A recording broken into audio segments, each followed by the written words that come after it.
tidak ada satu amal pun yang akan diterima oleh Allah Subhanahu wa taala. Niscaya.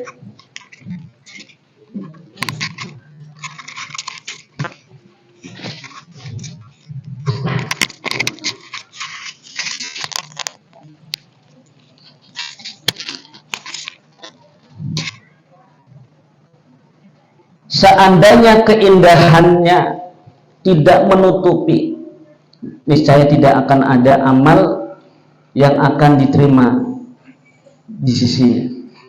Ini qala Asy-Syarqawi rahimahullah, dibaca sarahnya, laula jamilu satrihi ay sitruhu al-jamila. Allah Subhanahu wa taala menutupi dengan keindahan berupa pertolongan, berupa maunah, berupa hidayah, berupa taufik. Kepada siapa? Kepada seorang hamba. Li'annal abda muftala lam yakun amal ahlan liqabuli. Jadi semua itu amal yang kita lakukan, kalau seandainya Allah tidak menutup kekurangan kita, niscaya amal yang kita lakukan itu tidak akan diterima satupun di sisi Allah Subhanahu. Karena sebab Allah menutupi dengan anugerahnya, amal sekecil apapun Allah terima. Allah terima. Li'annal abda muftala bin nazrihi ila nafsi. Karena seorang hamba di saat melakukan amal ibadah apapun akan diuji oleh Allah, akan dan diuji akan dihadapi dengan ujian berupa tipu daya setan apa iblis, apa binajri ila nafsi. Di setiap kita beramal, di setiap kita melakukan kebaikan, kita itu biasanya melihat kepada diri kita. Ternyata kita tuh mampu dan bisa melakukan kebaikan. Itu ujian, Pak. Wa farhihi bi amalihi min haitsu nisbatu ilaihi. Dan merasa senang bahagia jika kita melakukan amal ibadah, amal kebaikan, yang mana kebaikan itu dinisbatkan, disandarkan kepada diri kita, kepada diri kita. Alhamdulillah udah ngaji, alhamdulillah bisa sempat ngaji, alhamdulillah sholat, syukur kita rajin sholat, mengakui terhadap diri kita, dinisbatkan kepada kita. Wa syuhudu haulahu, ujian yang Allah berikan, kita menyaksikan, melihat kemampuan kita, menyaksikan, melihat kemampuan kita, daya kemampuan kita, wa quwwatahu alaihi, dan kekuatan kita. Kita bisa sholat, bisa ngaji, bisa kerja, bisa bersedekah. Di dalam hati kita melihat bahwa kita itu memiliki daya, kemampuan, upaya untuk bisa melakukan amal ibadah. Itu ujian, Pak. Wa qad yakshifu hijabahu fayura'iya bihi.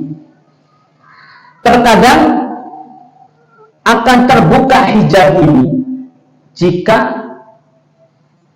fayura'iya bihi, kita menyaksikan amal ibadah yang kita lakukan. Kebuka amal kita, ternyata alhamdulillah kita masih bisa melakukan kebaikan, bisa berdakwah, bisa ini, bisa menyampaikan ini, bisa ini. Itu jadi pengakuan diri. Wa yatlubu hamdan nas lahu, dan suka di saat kita melakukan kebaikan, amal ibadah, kita menuntut, meminta pujian dari masyarakat, pujian dari orang lain, pengennya dilihat, walatlubu hamdan nas, meminta, menuntut pujian dari masyarakat. orang lain, bahwa dia melakukan amal ibadah ini disaksikan oleh orang banyak bahwa saya ini ahli kebaikan, ahli kebaikan. Wa hadza kullu min syirkil khafi. Kata beliau, selagi kita beramal ibadah, beramal baik dengan pengakuan-pengakuan tadi, menyaksikan diri kita mampu, merasa senang beramal sehingga amal itu dinisbahkan kepada kita, terus dan menyaksikan bahwa kita memiliki daya upaya, kemampuan dan kekuatan untuk melakukan amal ibadah, dan terbukanya hijab untuk bisa melihat amal ibadah itu lahir dari kekuatan kita, kemampuan kita, dan meminta dari amal ibadah kebaikan yang kita lakukan, meminta pujian kepada masyarakat orang lain. Kata beliau, wa hadza kulluhu, itu semua asyirkul khafi, namanya syirik khafi, itu samar. Syirik itu khafi itu syirik samar. Al-qadhi bil ikhlas, yang bisa merusak, menghancurkan keikhlasan kita di dalam melakukan amal ibadah. Karena amal ibadah yang akan diterima oleh Allah adalah amal yang didasarkan karena ikhlas, karena Allah. Tidak semata-mata kita bisa ikhlas, tidak diuji oleh Allah. Lantas kita mau melakukan ikhlas, tidak akan mendapatkan ujian dari iblis, setan dan sebagainya. Tetap kita akan diuji oleh Allah Subhanahu wa ta'ala. Maka syirik khafi ini membuat rusaknya amal ibadah kita. Wal ikhlasu syartu fi qabulil amal, karena ikhlas itu menjadi syarat untuk diterimanya amal ibadah di hadapan Allah Subhanahu wa ta'ala. Kama marrah, seperti apa yang dijelaskan dalam pelajaran makalah yang disampaikan oleh beliau di jauh-jauh pelajaran yang sudah lampau. Wahina ini yakunu i'timadul murid fi wusulihi ala fadlillahi wa karami. Untuk itu seharusnya bagi seorang murid beriktiman, bersandar fi wusulihi ala fadl, setiap amal ibadah, setiap amaliyah yang dia lakukan, kita lakukan, seharusnya bersandar. Bersandar itu apa bahasa Indonesia? Bertumpu, bersandar kepada fadlillahi wa karamihi, anugerah dan kemuliaan Allah Subhanahu wa ta'ala. Maksudnya apa? Di saat kita ngaji, Allah memberikan kekuatan, kemampuan, kesempatan yang kita lakukan. Jangan diaku kita bisa ngaji, tapi berkeyakinanlah Anda bisa hadir majelis ilmu, bisa ngaji, bisa sholat, bisa berjamaah, bisa membaca Al-Quran. Itu semata-mata adalah fadl, anugerah, keutamaan, kemuliaan, pertolongan, inayah, taufik dari Allah Subhanahu la alal istihadi, bukan karena kita beristihad. Beristihad itu bersungguh-sungguh beramal, bukan karena kita banyak amalnya, bukan karena kita rajin ngajinya, bukan. Semua itu kalau dibuka, dibalik semua itu adalah Allah Subhanahu wa ta'ala. Semua itu. Maka jangan ngaku. Pantas Nabi Muhammad SAW di saat selesai sholat bacanya istighfar, ya kan? Assalamualaikum warahmatullah, assalamualaikum warahmatullah, istighfar 3 kali. Padahal ngelakuin sholat ibadah. Sholat itu ibadah, amal baik. Tapi kenapa Nabi mengajarkan kita di saat setelah sholat disunahkan baca istighfar 3 kali? Astaghfirullahaladzim alladzi la ilaha illa huwal hayyul qayyum wa atubu ilaihi. 3 kali. Nabi Muhammad mengajarkan kepada kita. Karena apa? Barangkali amal baik yang kita lakukan berupa sholat ada benih-benih riya, ada benih-benih ada benih-benih ujub, ada benih-benih pengakuan diri terhadap amal ibadah sholat yang kita lakukan. Untuk itu Nabi mendidik, memberikan pelajaran kita untuk setiap melakukan amal ibadah jangan lupa beristighfar. Karena apa? Takut sholat yang kita lakukan bukan karena Allah, bukan karena. Nah, sebab itulah laula jamilu satrihi, Allah menutup dengan keindahannya dari sholat yang penuh riya, yang sholat tanpa khusyuk, sholat tanpa hadir, baca istighfar, sholatnya diterima oleh Allah Subhanahu wa ta'ala. Karena sifat jamilnya Allah tutup. Kalau seumpamanya ibadah amal yang kita lakukan Allah tutup dengan ikhlas, niscaya kita tidak mampu. Maka ulama mengatakan, kalau seandainya tuntutan Allah engkau lakukan setiap amal ibadah harus ikhlas, niscaya amal ibadahmu akan hilang habis. Hilang karena orang ikhlas itu nggak ngakuin amal ibadah yang dia lakukan. Hilang habis. Yang tersisa sifat fakir, sifat butuh, sifat miskin, berharap kepada Allah. Saya ulangi, kalau seumpamanya kita melakukan amal ibadah dituntut oleh Allah untuk ikhlas yang sebenarnya, niscaya amal yang kita lakukan akan habis, tak tersisa.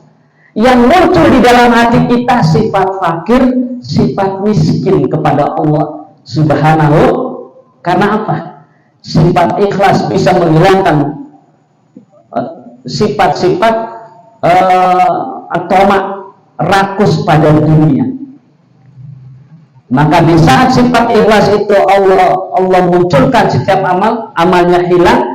Yang muncul di dalam hati kita sifat fakir dan miskin, hanya mengharap kepada Allah, hanya mengharap kepada Allah. Maka setiap orang yang amalnya diterima oleh Allah, amalnya enggak diingat-ingat, amalnya enggak apalagi diungkit-ungkit, enggak. Orang-orang soleh kalau beramal kayak diumpamakan membuang ujung pensil kalau di laut apa? Diserut, patah, jatuh. Orang soleh beramal itu diumpamakan seperti patahan isi pensil. Udah nggak dianggap, udah dianggap dibuang. Maka orang soleh beramal, setiap amalnya lupa atas amal yang dia lakukan. Karena apa? Amal yang tadi dia lakukan nggak merasa, nggak ngaku, dia yang melakukan bukan. Itu adalah yang aku lakukan dari Allah. Allah yang berikan aku untuk melakukan amal itu. Nggak ngaku. Maka tanda-tanda amal yang diterima oleh Allah kita lupa. Masya Allah, luar biasa.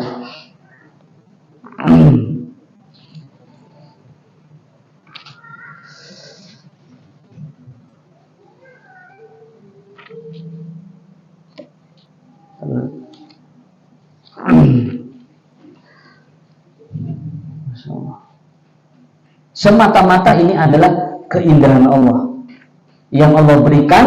Setiap amal yang masih diiringi dengan riya, dengan sombong, tapi masih Allah terima dengan keagungan yang Allah berikan kepada kita sekalian. Wa anta ilal hamli hilmihi idza ata'tahu ahwaji minka ilahi idza asaitahu. Makalah berikutnya, jadi digarisbawahi bahwasanya setiap murid itu seharusnya setiap beramal, melakukan amal baik, tetap untuk tidak melupakan Allah, bersandar, bertumpu kepada anugerah kemuliaan Allah Subhanahu wa ta'ala. Hikmah berikutnya, anta ila hilmi.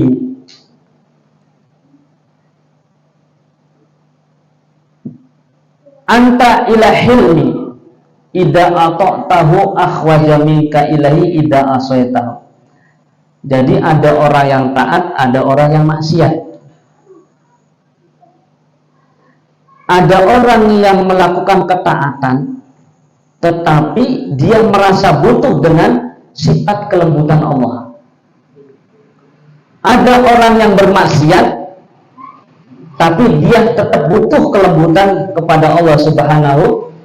Apa maksudnya? Kebutuhanmu akan kelembutan Allah di saat engkau melakukan ketaatan ibadah itu jauh lebih besar ahwajimika ilahi idza asaitahu daripada kebutuhanmu di saat melakukan maksiat engkau membutuhkan kelembutan dari Allah Subhanahu wa ta'ala.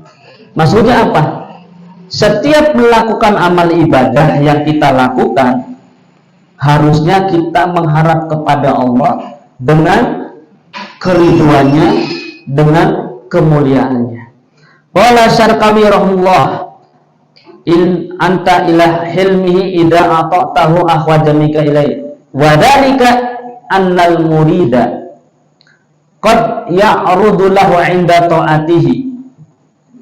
Jadi seorang murid ini terkadang di dalam melakukan ketaatan ibadah itu akan muncul pengakuan di dalam hatinya, ahwal, kondisi keadaan hatinya, karu'yatin nafsihi, melihat keadaan dirinya sendiri. Apa melihat keadaan sendiri? Dia merasa melakukan amal kebaikan, ketaatan itu kembali kepada dirinya, kembali kepada dirinya. Wal ijabi, dan muncul rasa kagum, ujub. Ujub itu bahasanya melakukan kebaikan, ngerasa diri kita yang melakukan, bangga hati. Ujub itu ngerasa bangga hati, muncul ujub. Wal kibri, terkadang muncul sifat sombong, gumede.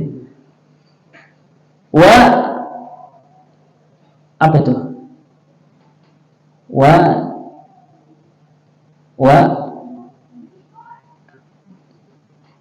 ijdira'il ghairi. Apa itu? Meremehkan orang lain.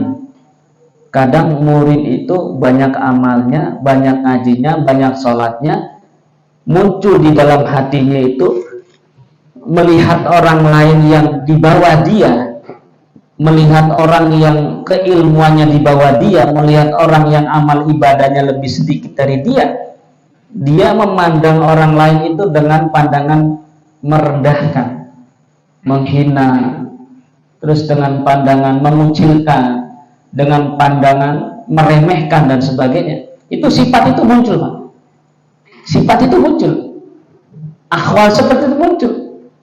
Wal istiqaqihi al jazaa, dan mengaku dirinya, kita sebagai murid memiliki hak untuk mendapatkan pahala ganjaran surga bahkan. Karena apa? Ngerasa kita banyak ilmunya, ngerasa kita banyak amal. Makanya liru'yatun nafis, melihat diri kita itu lebih dari segalanya. Muncullah rentetan sifat-sifat yang bisa merusak ibadah kita. Sombong lah, ujub lah, meremehkan orang lah, dan sebagainya. Ila ghairi dzalik, sampai menumbuhkan beberapa sifat-sifat yang lain. Egois lah, nggak mau ngalah lah. Rumah kita udah banyak ilmunya, rumah kita udah dapat umur, rumah kita banyak pengalamannya, rumah kita punya kedudukan tinggi lah. Jika bersama orang lain, kita nggak bisa untuk duduk bersama bermusyawarah. Ngapa? Ngerasa dirinya paling pinter, ngerasa dirinya paling benar. Ini penyakit, Pak. Ini penyakit. Ini penyakit. Penyakit. Min kabairil qulub. Dzalika min kabairil qulub. Semua itu adalah kabair, dosa besarnya hati. Lihat. Semua itu tadi dosa besarnya hati. Rasa sombong dan sebagainya. Itu dosa besarnya hati. Dosa besarnya hati, ya Allah. Dosa besarnya hati. Jadi saya melihat di sebuah kitab,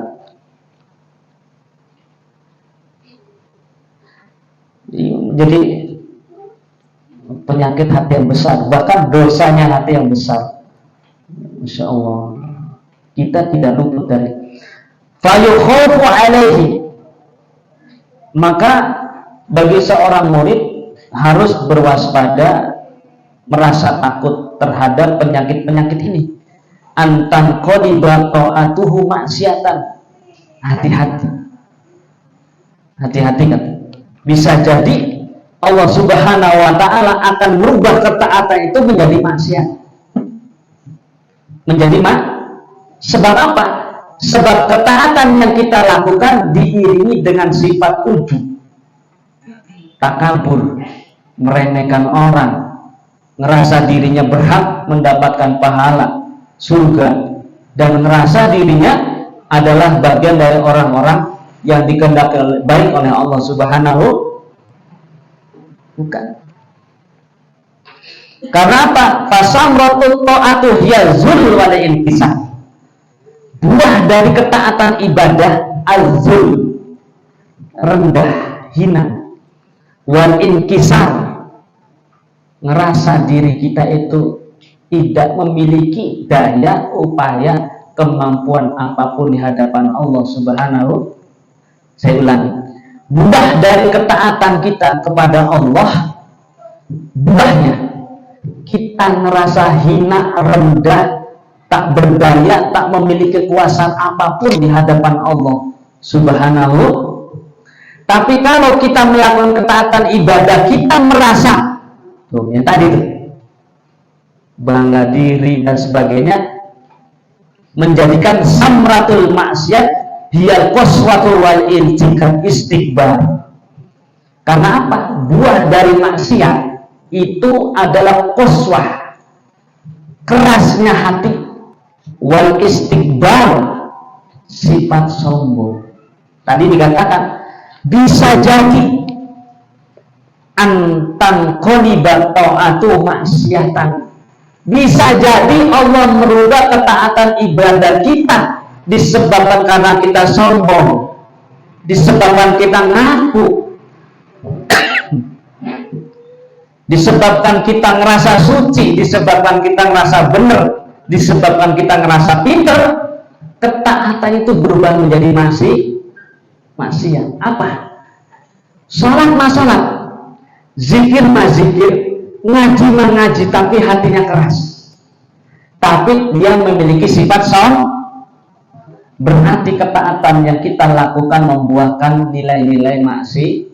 Nauzubillah summa nauzu. Fa idza inqalabat asamratul inqalabat haqaiq. Jadi kalau Allah merubah dari maksiat, dari taat menjadi maksiat, mudah. Wasarat ataat maksiatan wa maksiatan taat. Dari maksiat menjadi taat, dari taat menjadi maksiat. Insyaallah. Innamal muradullah subhanahu wa ta'ala min ibadi qulubuhum. Coba lihat. Sesungguhnya yang diharapkan Allah di dalam melakukan ibadah itu qulubuhum, hatinya. Sampai ada hadis Nabi, innallaha la yanzuruna ila ajsamikum walakin yanzuruna ila qulubikum. Innallaha la yanzuruna ila ajsamikum walakin yanzuruna ila Kata beliau, ibadah itu tadi apa?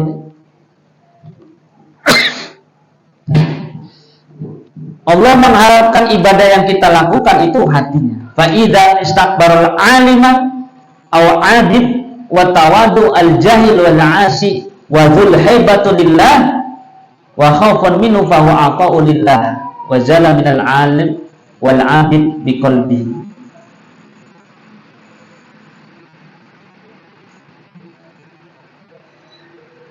Di saat bertakbirnya orang alim dan orang budak, fa idza takabbaral alim aw abid wa tawadu wa al jahil wal asi wa dzul haibatu lillahi azza wa jalla wa hum minhu fa huwa aqta. Di saat takbirnya orang alim di dalam salat, ataupun seorang hamba, ataupun orang yang tawadu, ataupun orang yang bodoh, ataupun orang yang bermaksiat, ataupun orang yang rendah, tetapi haibatulillah, ngerasa dirinya takut kepada Allah, ngerasa dirinya membutuh kepada Allah, bahwa ataupun orang tersebut sebenarnya taat kepada Allah, lagi menjalankan ibadah ketaat kepada Allah Subhanahu wa ta'ala. Dengan apa? Alimun abidun biqalbihi, orang alim dengan hatinya, orang bodoh dengan hatinya. Jadi melihatnya bukan dari segi fisik, zahir ibadah, tapi Allah lebih memandang melihat ibadah yang kita lakukan sama-sama sholat, orang bodoh, orang awam, orang pinter, sama sholatnya. Sama kan? Kalau kita sholat berjamaah, ada kiai, ada ustadz, ada syekh, ada habib, ada wali, sholatnya sama nggak? Ruku sama, takbir sama, sujud sama, tapi yang dilihat hatinya. Sombongkah dia menghadap Allah? Takaburkah dia sedang menghadap Allah? Ngakukah dia sedang menghadap Allah? Lupakah dia sedang menghadap Allah? Yang dilihat innallaha yaqbalu salatahu, apa kemarin waktu di blog U itu, sesungguhnya Allah akan menerima ibadah seseorang itu dilihat dari kadar khudunya dan khusyuknya. Khusyuk dan khudu letaknya di mana letaknya? Ada yang tahu? Di mata apa di kuping? Khusyuk dan khudu letaknya maka orang sama-sama sholat, orang alim, orang bodoh, Allah melihat bukan sholatnya, tapi coba lihat Allah ya karim. Kita masih memoles, memperindah gerakan sholat, hatinya belum. Bahkan kita pengen sholat kayak wali Allah, kayak kiai anu, kayak guru anu, sholatnya kayak seolah-olah bener-bener kayak orang busuk, padahal mah hatinya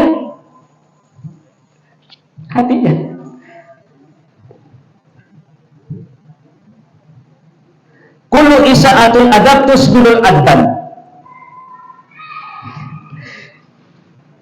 Setiap adab yang buruk akan membuahkan siksa. Ketemu.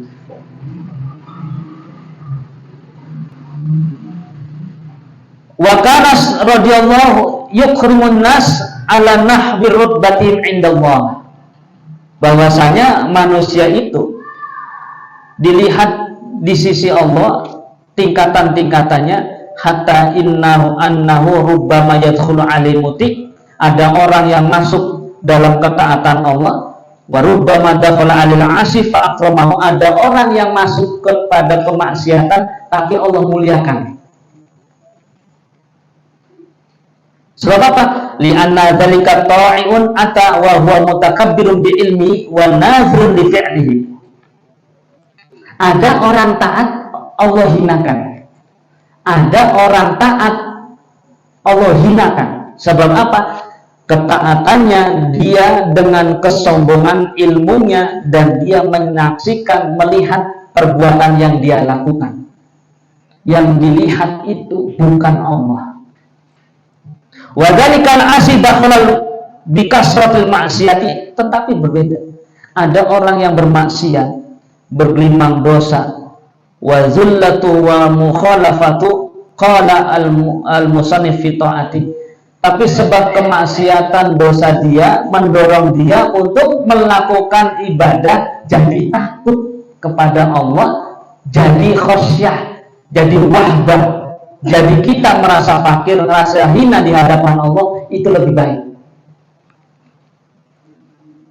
Abu Yazid Al-Bustami mengatakan, nuditu fi sirri khazaini mamlu'ata bil hidmah.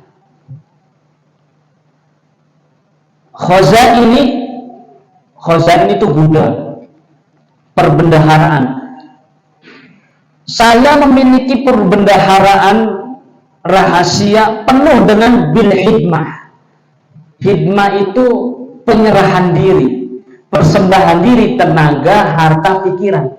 Maka kalau seorang murid berhidmah sama gurunya, dia berupaya berkorban dengan tenaga, harta, waktu, dan pikirannya. Mungkin dari teman-teman para ahbab ada yang pernah pesantren, yang pernah diminta menjadi khodim. Khodim ini apa bahasanya? Bahasa halus apa nih? Dalam? Abdi dalam. Ngawulo. Asisten. Oke, bahasa kerennya asisten. Kata Abu Yazid Al-Bustami, saya memiliki rahasia banyak, itu disebabkan hanya berhikmah. Nah, mungkin kita berhikmah sama. Saya berhikmah dengan ilmu dan guru, bahkan saya berhikmah kepada antum semua. Tahadusan nikmah, bukan berarti sombong. Saya menyisikan waktu, sedikit ilmu dan sebagainya dalam rangka saya berhikmah kepada jenengan semua, para ahbab.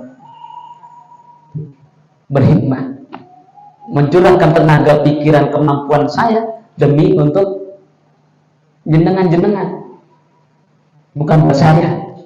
Nah, ini diantaranya hikmah, ya, termasuk santri-santri itu berhikmah sama guru, para ulama, mencurahkan kemampuan, tenaga, pikirannya, harta, waktunya.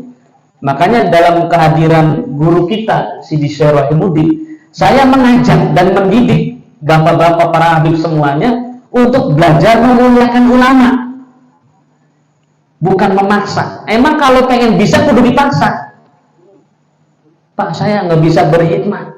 Makanya saya di grup PA, barangkali ahbab ibu-ibu yang mau memberikan hadiah pada guru kita, sebisanya ngomong.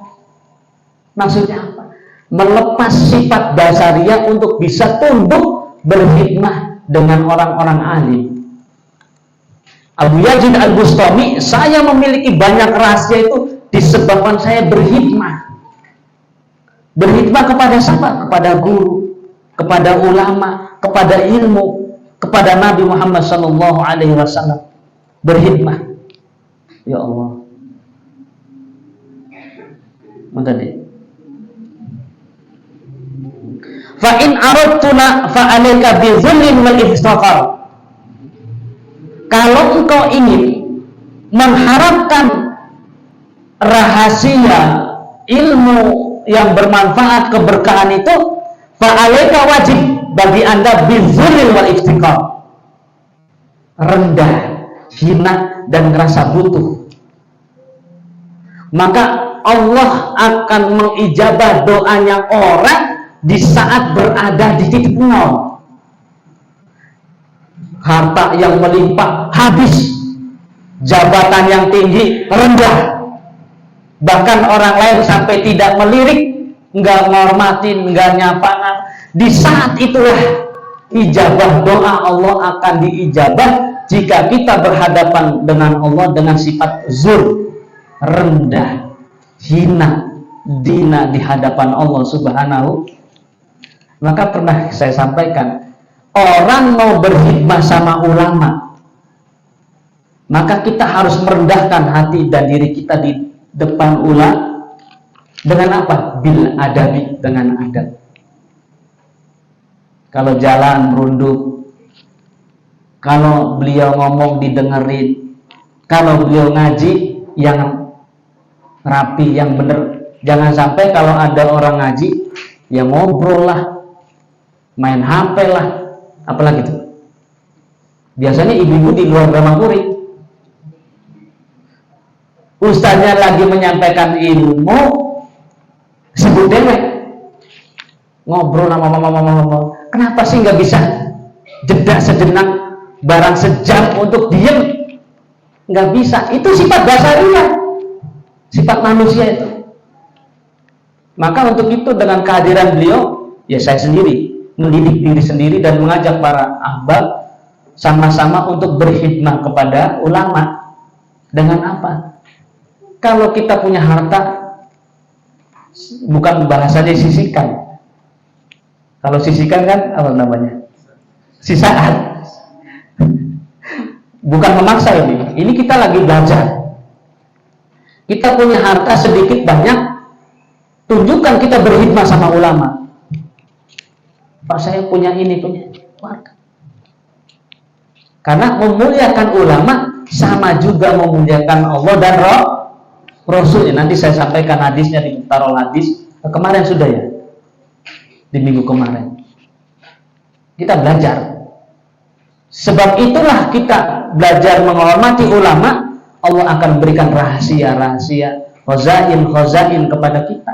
Jadi tawadu, jadi sabar, jadi ikhlas. Karena apa? Karena hikmah.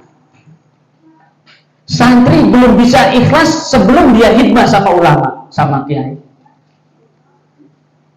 Kenapa kalau santri dulu nih, santri dulu, nggak tahu sekarang. Santri dulu, kalau gurunya keluar, sendalnya udah disiapin. Padahal sendal itu adalah, kalau bahasanya hina kan, dipakai kotor, kena kotoran. Tapi di saat sendal itu yang miliki ulama, yang miliki guru, sendal kotor langsung dicuci, ditirisin. Kalau belum mau keluar diambil siapin. Itu hikmah. Berusaha merendahkan diri di hadapan guru dalam rangka membuka hati agar mendapatkan ilmu yang bermanfaat. Kau juga hikmah. Orang sombong bisa menundukkan kesombongannya dengan hikmah. Dengan hikmah. Maka santri kudu ikut gurunya. Karena gurunya akan memberikan budi pekerti, akhlak, adab dari guru-gurunya sampai ke kita. Maka seorang santri dilihat siapa gurunya. Kalau bahasanya mah, buah itu nggak jauh dari pohonnya. Murid ge sama, bukan anak doang. Murid ge sama. Gimana gurunya? Gimana gurunya? Ini cerita ulama-ulama. Nah, alhamdulillah, Al-Fakir Tahadusan bin Nikmah Gramapuri bisa kehadiran beliau. Ini adalah luar biasa. Beliau kemarin dari Malaysia dan Singapura. Nanti tanggal 15 sampai ke Indonesia dan akan menyambung majelis-majelis yang ada di Indonesia. Nah, kita yang di sini, saya mengajak dan mendidik diri saya dan hadirin sekalian untuk memuliakan ulama. Memang kudu dipaksa. Biasa karena terbiasa kudu dipaksa. Kalau nggak begitu nggak bisa.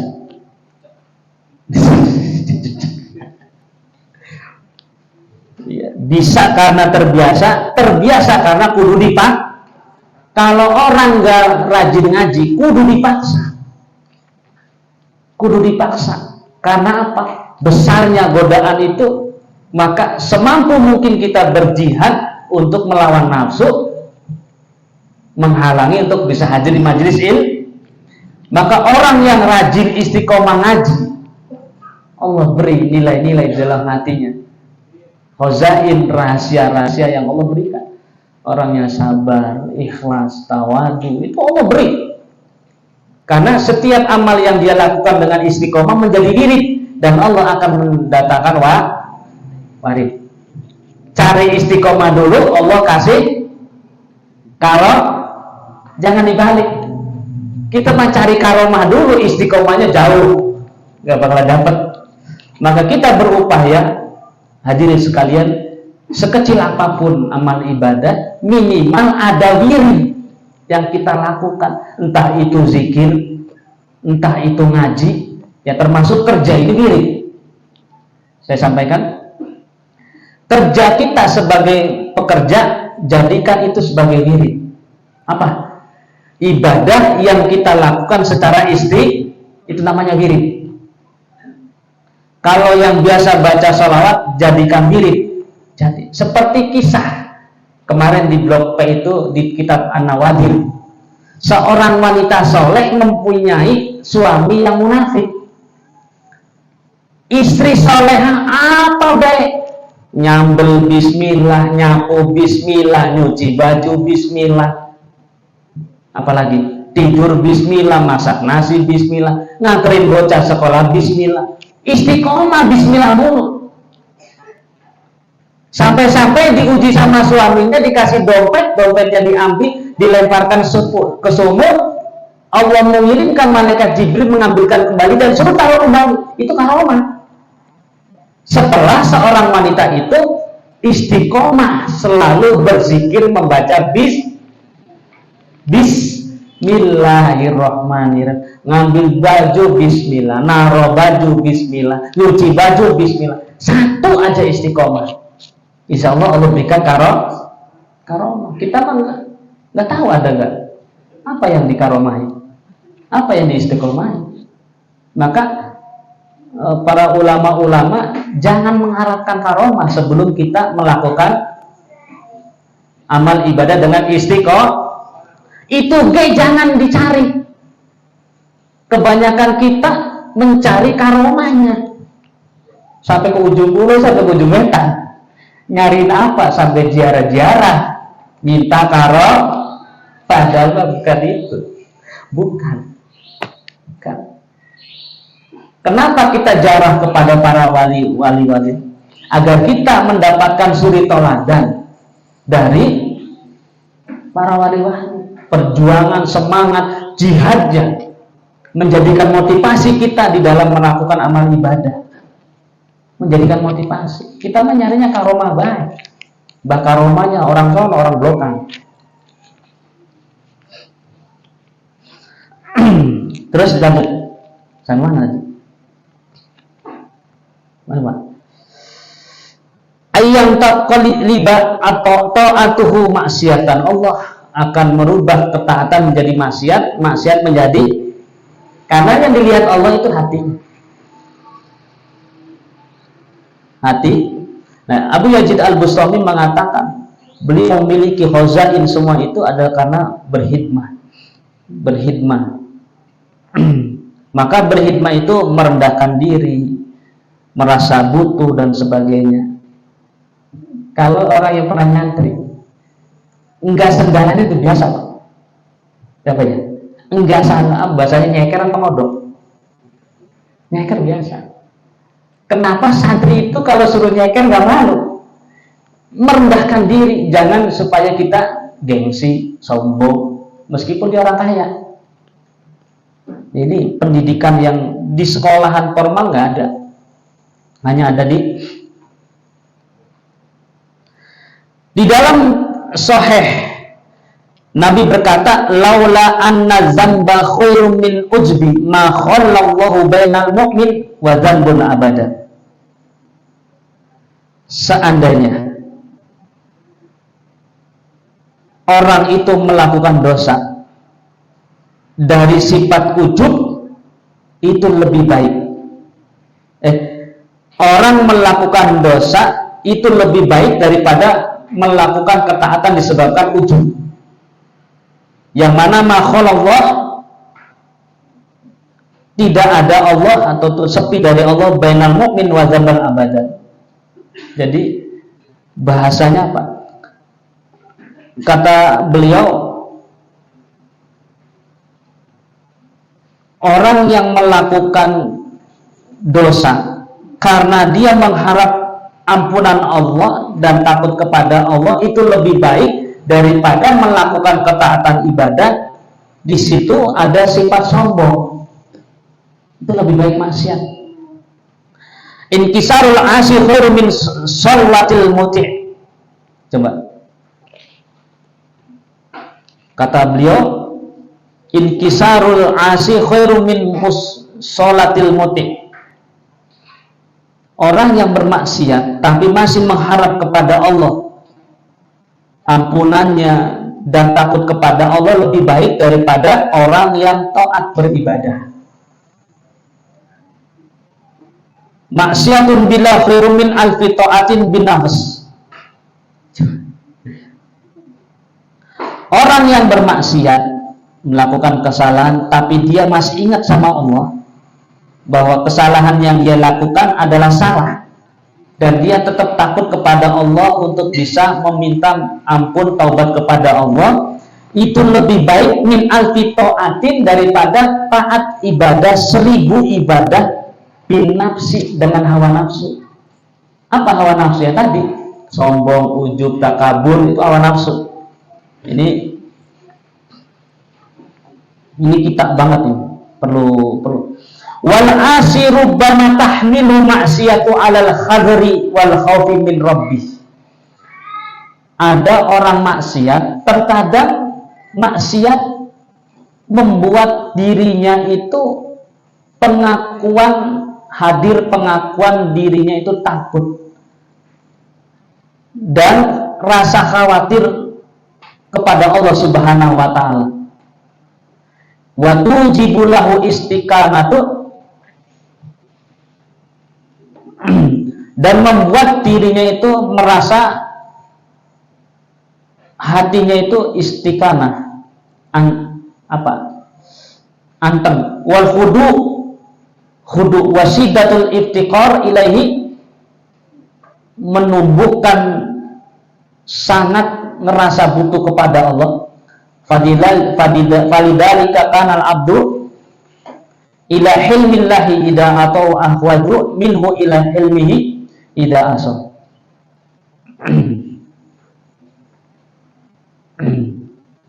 Allah.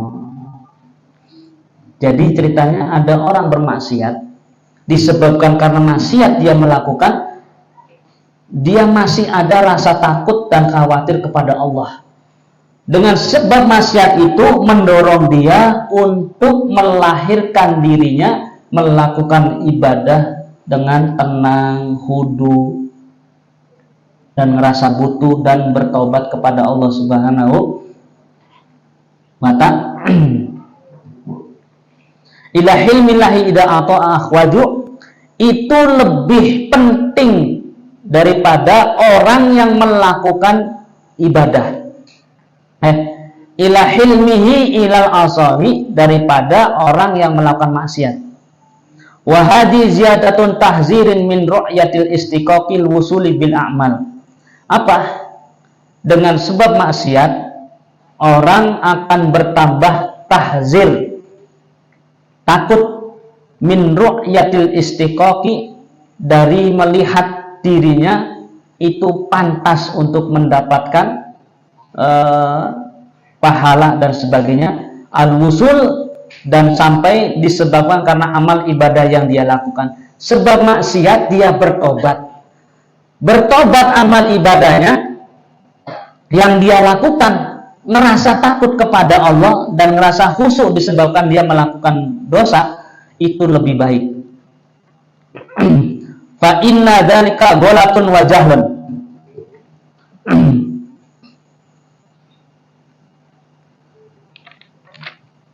Disebabkan karena dia kesalahan ataupun kebodohan. Masya Allah. Berarti kita tidak boleh memandang orang bermaksiat itu dengan pandangan menghinakan ataupun menjas. Jangan. Belum tentu lebih baik daripada kita. Karena apa? Allah berkehendak melakukan maksiat, bahkan dia akan menjadi orang yang lebih mulia disebabkan dia melakukan maksiat. Kenapa? Dengan tobatnya dia mengangkat dirinya menjadi mulia di hadapan Allah Subhanahu. Ibadahnya benar-benar takut kepada Allah, sehingga sholat ibadah yang dia lakukan hadir di dalam hatinya bersama Allah Subhanahu, daripada orang yang taat tapi diiringi dengan nafsu, sombong, takabur dan sebagainya. Nauzubillah summa nauzubillah. Ini perlu perlatih kita. Fa inna dzalika ghalatun wajah. Karena kesalahan dan kebodohan itu orang akan diangkat derajatnya oleh Allah sehingga mau belajar dan mau mengakui kesalahan sehingga meningkatkan nilai ibadah karena Allah Subhanahu wa ta'ala. Ini apa nih? As-sitru 'alal qismaini, sitru 'anil ma'siyat wa sitru fiha. Fal amatu yatlubu satra minallahi fiha khasyatan sukuti martabatihim indal khalqi, wal khassah yatlubul sitra anha khasyata sukutihim min najril malakil haqqi. Ini makalah berikutnya. As-sitru 'alal qismain. Sitru ini huwal hifd wal ghad wal taqtid. Sitru itu tutup. Tutup itu maknanya penjagaan, perlindungan. Ada dua. Jadi satru itu penutup, bahasa aslinya kan satru itu penutup, tutup, tapi maknanya al-hifz, penjagaan. Fil hissi min afati wal baliyat allati tujibul halaki. Jadi perlindungan. Al-hifz itu perlindungan. Perlindungan itu ada dua. Satu, sitru anil maksiyah, perlindungan dari maksiat. Wasitru fiha, dan perlitutup dari perbuatan maksiat. Saya ulangi, tutup yang menghalangi perbuatan maksiat dan tutup ketika melakukan maksiat. Satu, tutup atau perlindungan yang menghalangi untuk melakukan perbuatan, Allah lindungi, nggak jadi. Tetapi ada orang yang melakukan maksiat tapi menjadi penutup agar maksiatnya tidak dilihat orang. Saya ulangi, ada dua. Perlindungan Allah itu ada dua. Satu, perlindungan yang bisa menghalangi orang untuk melakukan maksiat, Allah jaga, nggak jadi. Kedua, ada orang yang bermaksiat tapi Allah lindungi. Dengan apa? Ditutup kemaksiatannya supaya orang lain nggak tahu. Itu dari Allah. Coba kalau kita ditampakkan keburukan kita di orang lain, buruk banget kita, Pak. Betul nggak? Kalau kita ditelanjangi, bahasanya ditampakkan keburukan kita, kejelekan kita orang lain, jelek pisan. Tapi Allah masih menutupi keburukan kita, masih menutupi dengan anugerah, dengan nikmat, dengan taufik hidayah yang Allah berikan kepada kita sekalian. Nah, tutup ini ada dua, ya kan? Ada yang orang awam, ada orang yang khusus. Perlindungan ini, kalau perlindungan ini bagi orang awam, umum, apa? Fal amatu yatlubu satra minallah fiha. Kalau orang awam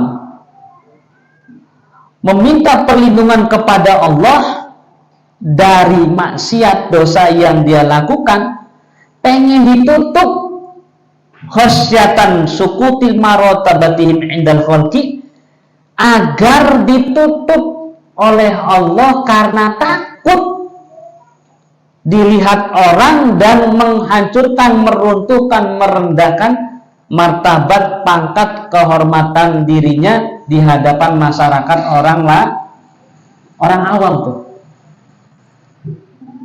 Orang awam bermaksiat, meminta kepada Allah agar maksiatnya ditutup. Kenapa? Takut dilihat oleh Allah, sehingga menjatuhkan martabatnya di hadapan orang lain, orang awam. Kita masuk. Kita. Tapi ada orang yang khas, yang khusus, yang mana orang khusus ini meminta kepada Allah untuk tidak melakukan maksiat. Apa? Khasyati sukutihim min nadri ilaihi. Meminta perlindungan kepada Allah, takut dia jatuh dari pandangan Allah Subhanahu wa ta'ala, jatuh dalam pandangan Allah Subhanahu. Maksudnya apa, Pak?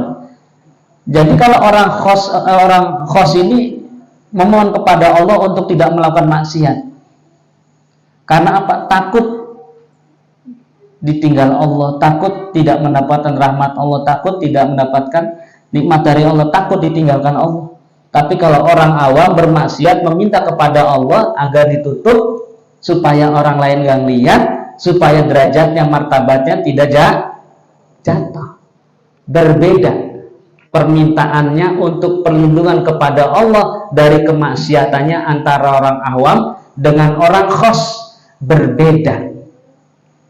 Ya mungkin kita masih orang awam, ya mudah-mudahan Allah selalu melindungi kita, menjaga kita sekalian dari segala kemaksiatan, keburukan. Andai pun kita melakukannya, mudah-mudahan Allah menarik kita kembali untuk selalu bertobat kepada Allah. Ya, karena tobat Allah lah yang akan menyelamatkan kita meskipun kita berdosa. Karena kita adalah manusia, banyak dosa, banyak salah. Mudah-mudahan Allah memaafkan kita atas keluputan, kesalahan, kemaksiatan kita. Mungkin itu yang perlu disampaikan, nanti akan disampaikan guru kita. Karena ini penjabarannya akan lebih luas. Akan disampaikan guru kita di pertemuan minggu yang akan datang di tanggal 18 Oktober hari Rabu malam Kamis. Insya Allah akan saya sampaikan ke beliau pengajian ini untuk disampaikan oleh beliau kembali agar lebih jelas, lebih paham dan lebih mengerti insya Allah. Dan saya harap mengundang para ahbab, bapak-bapak, ibu-ibu sekalian di tanggal 18 yang tidak memiliki udzur untuk bisa sama-sama takriman wa tahziman dengan kehadiran beliau. Kita sama-sama duduk menuntut ilmu, mengambil nilai-nilai kebaikan, akhlak, nur yang akan beliau sampaikan di hari Rabu malam Kamis tanggal 18 Oktober. Kita berharap kepada Allah mudah-mudahan kedatangan beliau memberikan kemanfaatan, keberkahan buat kita sekalian fid dunya wal akhirah. Al-Fatihah. A'udzubillahi minasyaitonir rajim. Alhamdulillahirabbil alamin arrahmanir rahim maliki yaumiddin. Iyyaka na'budu wa iyyaka nasta'in. Ihdinas siratal mustaqim. Siratal ladzina an'amta 'alaihim ghairil maghdubi 'alaihim waladdallin.